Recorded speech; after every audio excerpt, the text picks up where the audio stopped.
No other show has shaken up the superhero genre more in recent memory than The Boys. Arriving in 2019 at the absolute peak of superhero fever, with Marvel killing it in the box office with every single movie they made, and shows like My Hero Academia and One Punch Man adding some incredible stories of great hope, hype, comedy, and action into the mix.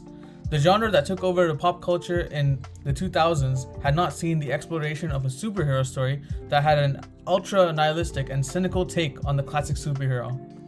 Enter The Boys. I'm going to throw out a big spoiler warning for The Boys season 1 to 3.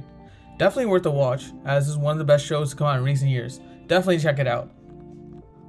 Completely different from the get-go, The Boys was a shock to the system. With the brutal murder committed by A-Train at the very start of the show, the tone was set instantly.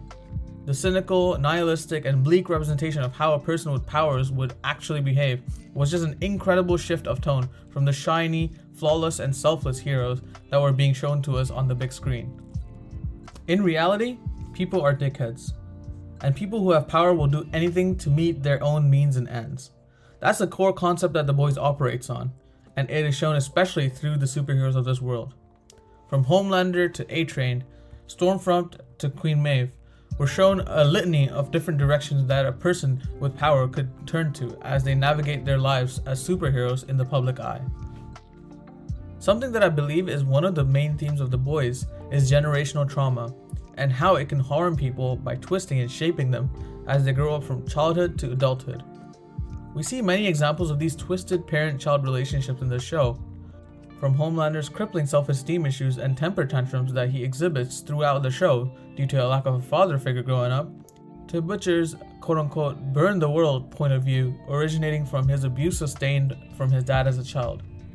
We also see this reflect in Huey, where we see the softer nature of his father reflect into his personality and cause conflict at the start of the story. A key part in this core idea of generational trauma and these twisted superhero individuals is the implication of the existence of Compound V. The idea that these godlike beings were not born with these powers, but rather that they were chosen to be an experiment by their parents or guardians without their consent, is something that is explored through the relationship between Starlight and her mother, who had brought Annie up believing that she was given these powers by God themselves. The way that these parents go about trying to fulfill their own wishes and desires through their young children is one of the most poignant parts of the story, perhaps meant to reflect how certain parents try to control and force their children to achieve the dreams that they couldn't in real life. The story of The Boys also hinges on the shenanigans of the corporation Vought, as they struggle to deal with the bullshit that these heroes put them through with their often childish and impulsive actions. A relatively tongue-in-cheek metaphor for the way that the current celebrity and corporate world is run through PR agencies and quote-unquote woke quotas are emulated in the show, with the likes of Queen Maeve and A-Train being used for their sexual orientation and the color of their skin respectively. They're forced to speak about and spread a message for the causes, which were often ironically very stereotypical and one-note representations of these points of views and values. The Boys entices audiences with these set pieces, from fake news to Vought's PR scrambles throughout the show, with some relatively straightforward metaphors for real-life counterparts. The highlight of the show, undoubtedly, are the two leaders of the opposing camps, Homelander and Butcher. Let's discuss these characters. Anthony Starr's portrayal of Homelander has been one of the best casting choices I've witnessed in recent memory. His presence is always electric, with the suspense of his character's actions driving the show forward in every single scene that he's involved in. The absolute fear that Homelander strikes into the audience is phenomenal. His almost ever-present, fearful nature is highlighted in every single scene, where the viewer is just anticipating. Will Homelander just drop out of the sky here and kill the protagonists? Will he finally snap and burn the city down if things are pushed a bit too far? For a person so powerful to be so cripplingly weak mentally is a great choice, with this dynamic being one of the better narratives of the story. Homelander's sheer need for validation and affirmation is constantly reminded to the audience through the brilliant acting of Anthony Starr. Though sometimes it is very obvious and on the nose, the show manages to drive this point home very well. Homelander's just the best thing to happen to this show by a country mile.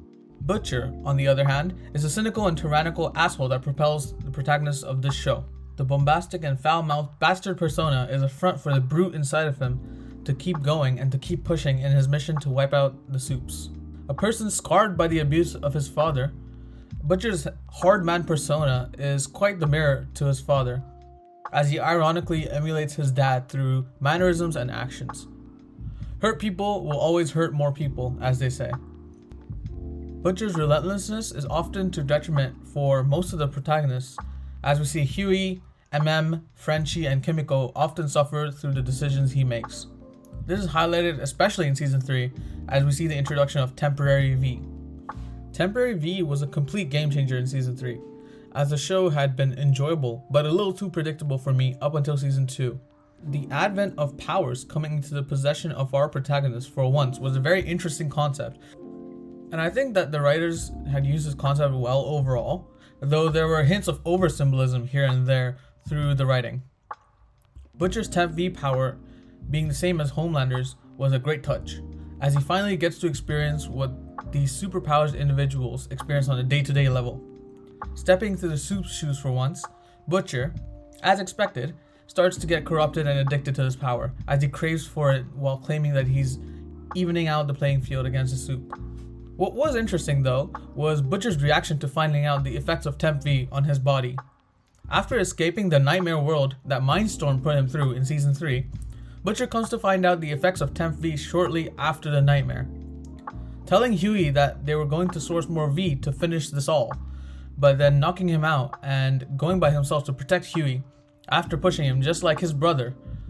Butcher prioritizes Huey's life and accepts his slow demise, promising to himself that he will carry out the mission and make sure that the work is done without harming his comrades for once. We're slowly coming to finishing up his character arc by the end of the season, and as we finish Season 3, we get the reveal that Butcher's on a time limit as he's going to die soon from the overuse of Temp V, putting a timer on his life and the bigger narrative around Butcher and Homelander. The protagonists of The Boys are the strongest core of the show in my opinion, and I'd love to delve into the intricacies of their characters from Frenchie, Kimiko, Huey, Annie, etc. But I don't want to make this video too long, and I want to save that for when Season 4 comes out. The Boys has been a very fun and gory experience so far, but I hope that it ends soon for its own sake to avoid boredom or repeated plots. With the timer set on Butcher's head and the revelation of Homelander killing a person and getting away with it at the rally in the finale, Season 4 is looking to be a very exciting prospect for the characters of Homelander, Butcher, Ryan, and others. I also look forward to the spin-off show, which should be airing in a few months. Exciting times are ahead for the franchise, and I look forward to experiencing the Boys universe again soon. Like and subscribe. I hope you enjoyed the video.